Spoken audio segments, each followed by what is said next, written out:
नमो अर्हन्ताणं नमो सिद्धाणं नमो आयर्याणं नमो वज्रायाणं नमो लोये सव्यसाहुणम्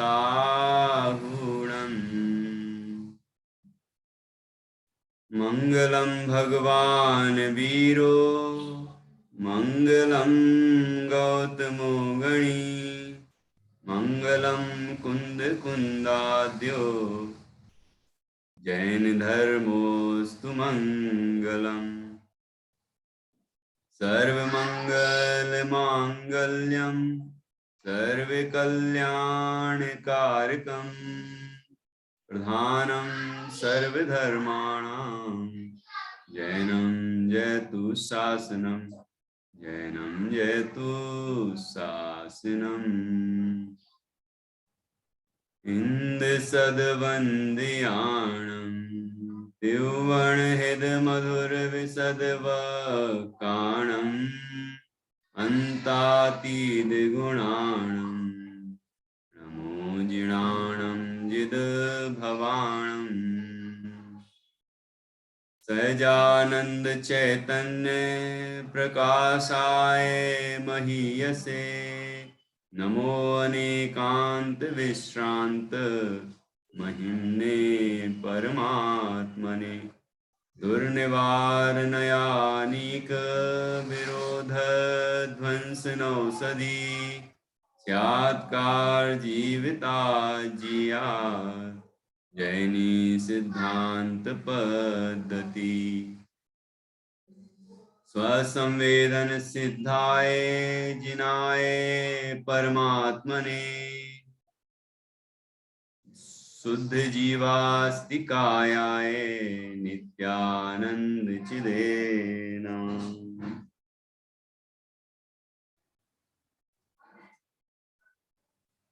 आचार्य श्री कुंद कुंद देव द्वारा रचित यह पंचास्तिकाय संग्रह परमागम है। इसका पहला अधिकार षड्द्रव्य पंचास्तिकाय वर्णन चल रहा है और इसमें षड्द्रव्य पंचास्तिकाय विशेष वर्णन प्रारंभ हुआ है, जिसमें सबसे पहले जीव द्रव्यास्तिकाय का स्वरूप बताया जा रहा है। तो जीव द्रव्यास्तिकाय का स्वरूप 9 विशेषताओं से, 9 अधिकारों के माध्यम से बताया जा रहा है और सिद्ध भगवंतों में वो 9 अधिकार किस तरह घटित होते हैं अस्ति और नास्ति से, उसका वर्णन किया और अब जीवत्व का लक्षण बताया।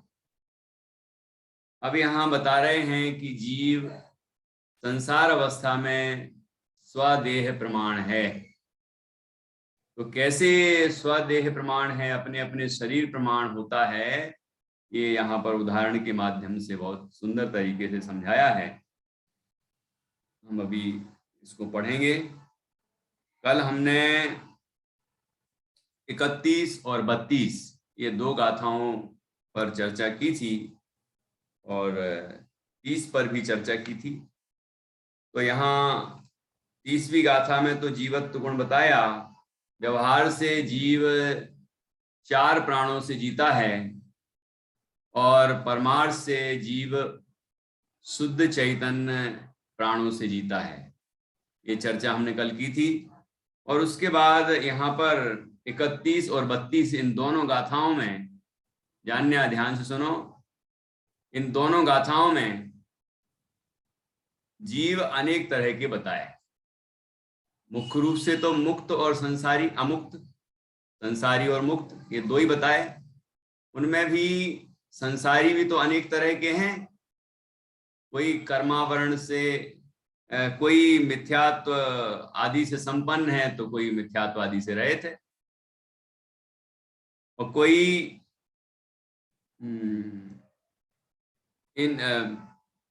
ये कसाय और योग से सहित है, कोई रहित है।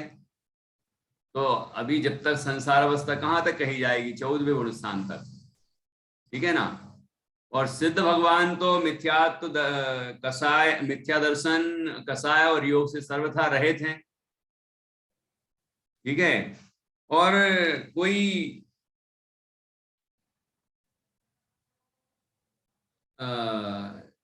असंख्यात प्रदेशों में रहते हैं लोकाकाश के, तो कोई असंख्यात प्रदेश लोक के रहेंगे, लेकिन वो यथा योग्य असंख्यात होगा। तो जो केवी समुद्घात करते हैं वो पूरे लोक प्रमाण असंख्यात प्रदेश में फैल जाते हैं, और बाकी सब अपने अपने शरीर प्रमाण रहते हैं, वो भी असंख्यात प्रदेश ही घेरते हैं।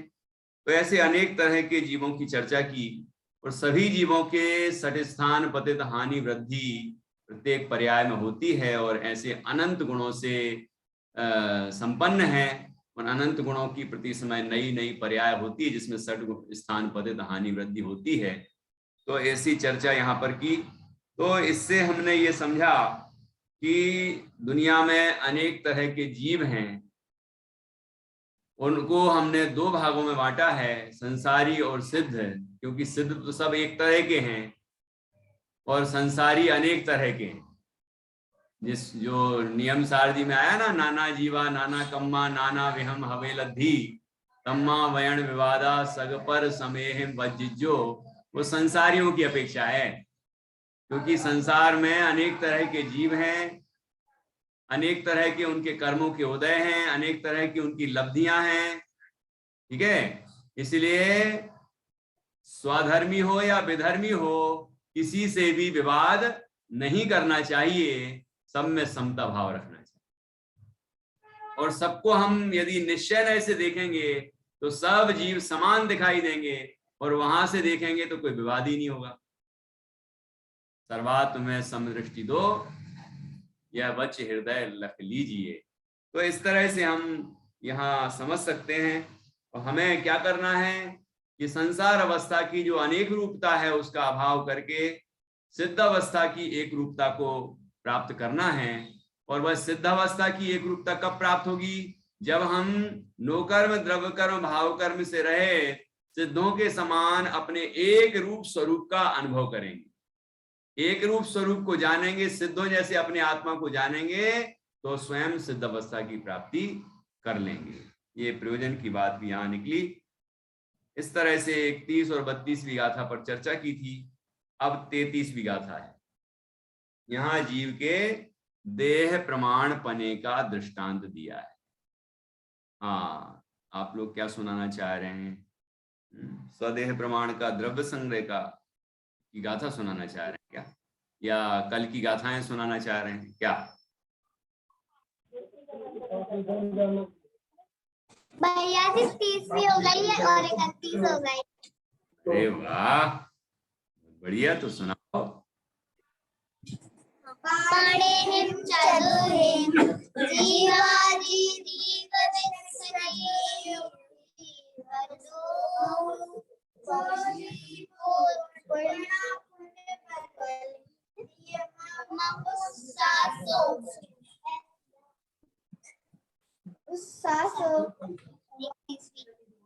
अगुरु लगा अनंता, अगुरु लगा अनंता, ते अनंते के परिरागा संताता कम सबरमाना। बहुत अच्छा, देखो कितना बढ़िया किया आप लोगों ने। ऐसे आप करते रहिए, बहुत प्रसन्नता की बात है। और साधना दीदी नहीं है कि पूरा परिवार यहाँ पर बैठता है, हमारी मतलब साल भर से ज्यादा हो गया, पूरा परिवार लाभ लेता है। और ये बच्चे तो कमाल करते हैं। भक्तामर पूरा याद किया, भक्तामर क्लास चली जब, और चूड़ामणि ग्रंथ चला तो उसमें से भी जो मुख्य मुख्य श्लोक हैं वो भी याद किए। और उसके बाद इसके बाद यहाँ द्रव्य संग्रह ग्रंथ चला छह ढाला चली उसके पहले, छह ढाला तो पूरी याद कर ली, और ग्रंथ चला तो वो भी पूरा याद कर लिया, थोड़ी सी आखिरी गाथाएं रह गई हैं कच्ची पक्की।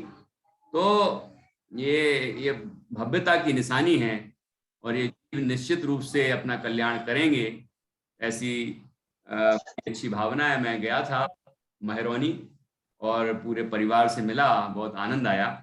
वहां पर एक बहुत सुंदर मंदिर भी बनाया है, उसके भी पंच कल्याणक होने वाले हैं, तो आप सभी को उसका आमंत्रण जरूर मिलेगा। तो सभी पधारना और देखना कितना बढ़िया वहां पर कार्य चल रहा है। हाँ, क्या जानना? भैया जी आपसे बताना। हाँ वो बिल्कुल आएंगे। तो कहने का मतलब है कि अच्छा है आप लोग इस राह पर लगे हुए हैं और गुरुदेव श्री के तत्व ज्ञान का निरंतर रसपान करते हैं। ब्रह्मचारी रविंद्र जी पंडित साहब भी वहीं पास में ही विराजते हैं और आते रहते हैं, बानपुर पास में ही है, मैं भी गया था दर्शन करने। तो अच्छा सानिध्य रहता है और अच्छा समागम रहता है। ऐसे आप लोग इस तरह उन्नति करते रहें, तत्व ज्ञान का रसपान करते रहें और अपना कल्याण करें, ऐसी मेरी भावना है। दीदी को कुछ कहना हो तो कह सकते हैं, आप भी देख रही हैं इतने दिनों से। मैं तो देखती आ रही हूँ, एक ही परिवार में इस तरह से एक से लोग होना आज के समय में बहुत मुश्किल काम है, और उनके माता पिता धन्य हैं, इतने अच्छे बच्चे ये लोग हुए और इतनी अच्छी शिक्षा दे रहे हैं ना, बहुत मन प्रसन्न होता है, बहुत ही अच्छा लगता है। ऐसे सब बच्चे सीखे, देखो पढ़ाई तो ये लोग भी कर ही रहे हैं और पढ़ाई के साथ ये सब भी याद कर रहे हैं, सूक्ष्म ज्ञान अपने आप बढ़ जाता है। तो बहुत ही जय जिनेन्द्र। प्रोफेसर साहब हैं दादाजी। जय जिनेन्द्र।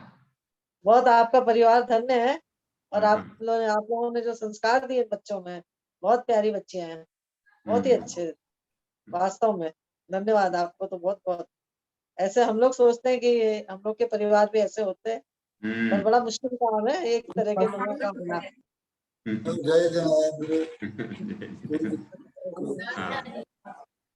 चलिए बहुत अच्छा।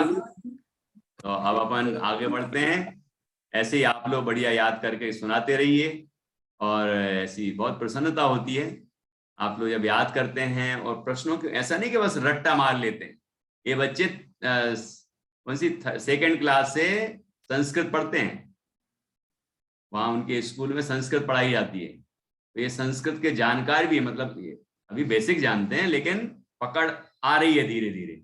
तो प्राकृत की गाथाएं याद हो रही हैं, संस्कृत के श्लोक याद कर लेते हैं, है ना, उसको समझ लेते हैं। इतने कठिन शब्द हैं लेकिन धीरे धीरे समझते सब अच्छे से समझ गए हैं, है ना, ऐसी बड़ी अच्छी बात है। ऐसे ही और भी अपने देश भर में पाठशालाएं चलना चाहिए और ऐसा माहौल बनना चाहिए। ये बच्चे अपने स्थानीय पाठशाला में जाते हैं, इसके पहले वहीं पास में मंदिर है वहां जाते हैं, फिर अपनी पढ़ाई भी करते हैं, और यहाँ भी अपनी ये जो कक्षा है इसमें भी पाठशाला में जुड़ते हैं। तो ऐसा निरंतर अभ्यास करते हैं, ये बड़ी अच्छी बात है। ऐसा सब और लोगों को भी प्रेरणा लेना चाहिए, अपने बच्चों को बचपन से ही संस्कार दें तत्व ज्ञान के, और उनके कल्याण में योगदान दें, क्योंकि बच्चे नहीं समझते कि सही क्या है गलत क्या है, क्या किस राह में हमें चलना है। लेकिन यदि उनको ये संस्कार अभी से दे दिए जाएं तो उनको एक राह मिल जाती है और वो अपना कल्याण कर लेते हैं। बाकी लौकिक उन्नति तो सहज में हो ही जाती है। हम स्वाध्याय आराधना चिंतन मनन पूजन पाठ ये सब शुभ कार्य करते हैं तो इससे सहज में ही पुण्य का बंध होता है, और पुण्य का बंध होगा तो उदय में आता है। पुण्य के उदय को ही भाग्य कहते हैं, और सद्भाग्य जब खिलता है तो सारी लौकिक जरूरतें अपने आप पूरी हो जाती हैं। तो इस बात का सभी को ध्यान रखना चाहिए और पाठशालाओं में जरूर आना चाहिए और बच्चों को संस्कारित करना चाहिए। और स्वयं यहाँ खास बात यह है कि नहीं तो मैंने ये देखा है कि स्वयं माताएं मोबाइल लेके बैठती हैं, टीवी खोल के बैठती हैं और बच्चों से कहती पाठशाला जाओ, पाठशाला पढ़ो, पढ़ने बैठो, स्कूल की होमवर्क करो, वो खुद का जो राग है, खुद की आसक्ति है, वो नहीं छोड़ सकते। तो जब खुद नहीं छोड़ सकते तो फिर बच्चों को भी आप उसमें अच्छे कार्यों में नहीं जोड़ सकते। तो स्वयं भी ये पूरा परिवार खुद अभ्यास करता है, साथ में बच्चों को भी कराता है, तो अपने आप प्रेरणा मिल जाती है। अच्छा माहौल है, ऐसा और लोगों को भी प्रेरणा लेना चाहिए। देखिए यहाँ पर 33वीं गाथा है। अब देखिए जो हमारा शरीर दिख रहा है ना नित्या, ये शरीर अपन नहीं है। इस शरीर के अंदर शरीर प्रमाण जो ज्ञान स्वरूप तत्व है वह आत्मा विद्यमान है, स्वदेह प्रमाण। ऐसा कहने में आता है ये देखो ये जीव है, ये जीव है, ये जीव है, लेकिन वो जो दिख रहा है ना वो जीव नहीं है, वो शरीर जीव नहीं है। शरीर के अंदर जो अरूपी अमूर्तिक आत्मा है ज्ञान स्वरूप, वह जीव है। तो उसकी देह में क्या स्थिति है उसका वर्णन यहाँ पर 33वीं गाथा में किया गया है। तो वो हम पढ़ेंगे, बड़ी सरल गाथा है।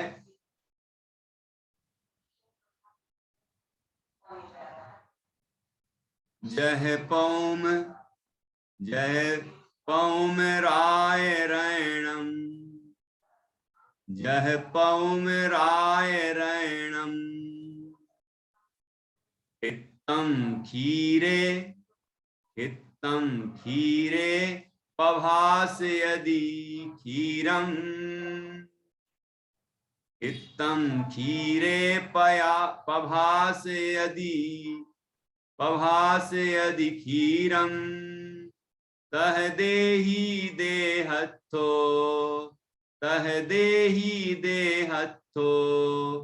सदेह मित्तम पभास यदि, सदेह मित्तम पभास यदि। जय मतलब अर्थात जैसे, देखो जय का अर्थ जैसे, तो उसके नीचे लिखा है तह, तो वैसे। जय का अर्थ है जिस प्रकार, तह का अर्थ है उसी प्रकार। तो यहाँ क्या बात हो गई कि उदाहरण दिया ऊपर की पंक्ति में और नीचे की पंक्ति में सिद्धांत बताया है। ठीक है, जय जैसे पौम राय पद्मराग, पद्मराग नाम का रैणम रत्न। पद्मराग नाम का रत्न कैसे रंग का होता होगा? पद्म सफेद रंग होता है, सफेद है ना। पद्म हमारा चिन्ह भी है, श्वेत कमल का चिन्ह पद्म प्रभु के हैं, छठवे पद्म प्रभु श्वेत कमल का चिन्ह। और पद्म श्री रामचंद्र जी का भी दूसरा नाम है, पद्म श्वेत वर्ण का होता है। तो पद्म राग नाम का जो रत्न है वह रत्न है तो चमकदार होगा, प्रकाशमान होगा। ठीक है, तो जैसे पद्म राग नाम का रत्न, हित्तम खीरे पभास यदि खीरम, यहाँ खीर की याद नहीं करना जान्या, यहाँ खीर का अर्थ है दूध। ठीक है, तो खीरे अर्थात दूध में, खीरम पभासयति प्रभासयति प्रकाशयति, कि हित्तम अर्थात उसमें डाल दिया जाए। किसको डाल दिया जाए? पद्म राग नाम के रत्न को दूध में डाल दिया जाए, तो वो दूध को क्या करता है? पद्म राग रत्न प्रकाशमान करता है। तो कहां कहां प्रकाशमान करता है? जैसे एक गिलास में दूध रखा है पूरा भरा हुआ, मान लीजिए कांच का गिलास है, और उसमें पद्म राग नाम का रत्न डाल दिया है नीचे, तो उसकी प्रभा कहां कहां फैलेगी? पूरे दूध में। उसकी चमक, रोशनी है ना, उसका जो प्रकाश है पूरे दूध को प्रकाशित करता है, और वह दूध बिल्कुल चमकदार हो जाता है, बड़ा सुंदर दिखाई देता है। तो जैसे दूध में वह पद्मराग रत्न दूध को, पूरे दूध को प्रकाशित करता है, वो पूरे दूध में उसका प्रकाश व्यापता है, लेकिन पद्मराग रत्न का प्रकाश क्या दूध में मिक्स हो जाता है? दूध में चला जाता है? दूध में मिश्रित हो जाता है? जैसे रत्न को निकाल लिया जाए तो उसका प्रकाश रत्न के साथ ही आ जाएगा, या दूध में वह फिर बना रहेगा? दूध में चला जाएगा क्या? देखो कितना सुंदर उदाहरण दिया आचार्य। ऐसे ही तह वैसे ही देही अर्थात ये देहधारी शरीरवान व्यक्ति संसारी जीव है ना, शरीर वाला, देहथो देह में स्थित, सदेहम सदेह मित्तम सदेह मात्र देह मात्र पभास यदि प्रकाशित होता है कि संसारी आत्मा इस देह में प्रकाशमान होता है। देह मात्र मतलब देह जहां तक शरीर है वहीं तक आत्मा है, देह प्रमाण रहता है। यहां तक ये शरीर है ना, यहाँ ये पूरा शरीर है। जतीश भाई जी कहते थे जब हम लोग पढ़ते थे ना, कहते देखो मैं आत्मा गदेली पर दिखाता हूँ, ऐसे हथेली पर दिखाता हूँ। तो हम लोग सोचते थे यार हथेली पर आत्मा कैसे हो सकता है, किसी ने समझाया नहीं, लेकिन ये समझ में आ गया। कैसे समझ में आ गया? हथेली पर आत्मा है कि नहीं है, यहाँ आत्मा के प्रदेश है कि नहीं, जहां यहाँ ये चमड़ी है यहाँ आत्मा के प्रदेश भी है। देखो टच करते ही ज्ञान हो रहा है कि नहीं हो रहा है, यहाँ छुआ जैसे ही तो ज्ञान हो रहा है, तो यहाँ भी आत्मा है। ख्याल में आए कि नहीं? तो पूरे शरीर में आत्मा है। अच्छा जहां ये देखो बाल है, अपने बाल है ना, तो बाल में आत्मा है क्या? क्यों जानने आप? बाल में चोटी ऐसी ऐसी हिल रही है, चोटी को वो कोई ऐसे ऐसे काट देता है, तो उसको चोटी को दर्द होता है। तुम्हें दर्द होता है क्या जब बाल कटते हैं? तो क्यों? क्योंकि बाल में आत्मा है ही नहीं, आत्मा के प्रदेश वहां तक व्याप्ति ही नहीं है। लेकिन बालों को उखाड़ते हैं तब, बालों को जब उखाड़ते हैं तब कैसा लगता है? और क्यों लगता है? क्योंकि बाल जहां गड़े रहते हैं वहां जो खाल है, चमड़ी है ना, जड़ें हैं उसकी, जहां तक वहां तक तो आत्मा है। इसलिए आत्मा को ज्ञान होता है। जैसे ही आप बाल उखाड़ते हैं ना तो वहां ज्ञान होता है। ठीक है, तो पूरे शरीर प्रमाण आत्मा है, पूरे शरीर को प्रकाशित करता है आत्मा, मतलब पूरे शरीर में व्याप्त रहता है, सब जगह चेतना रहती है, रहती कि नहीं? लेकिन शरीर में चेतना है, चेतना शरीर की हो गई। जैसे ही आत्मा निकलता है तो क्या शरीर फिर भी जानता रहता है?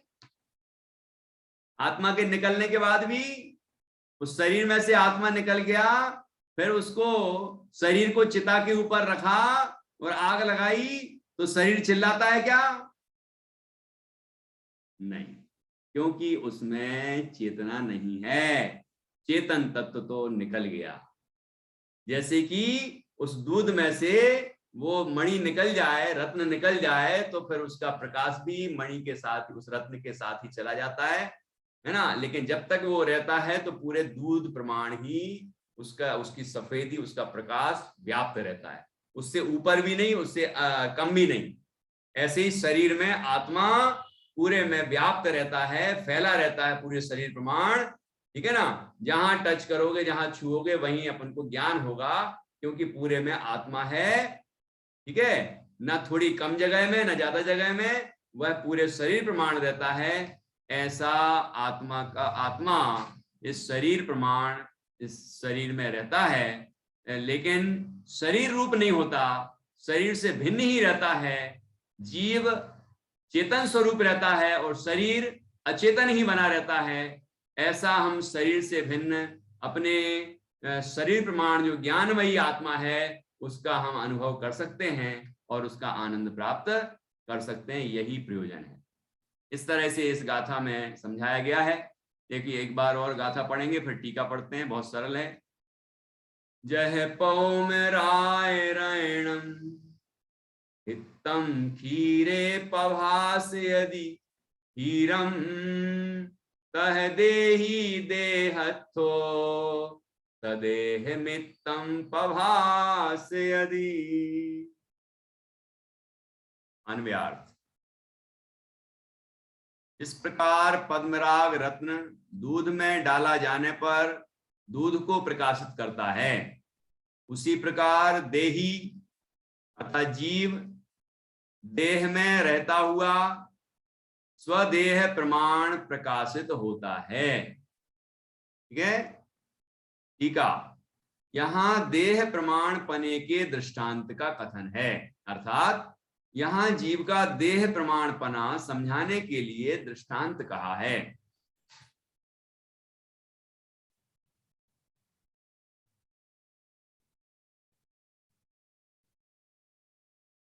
जिस प्रकार पद्मराग रत्न दूध में डाला जाने पर अपने से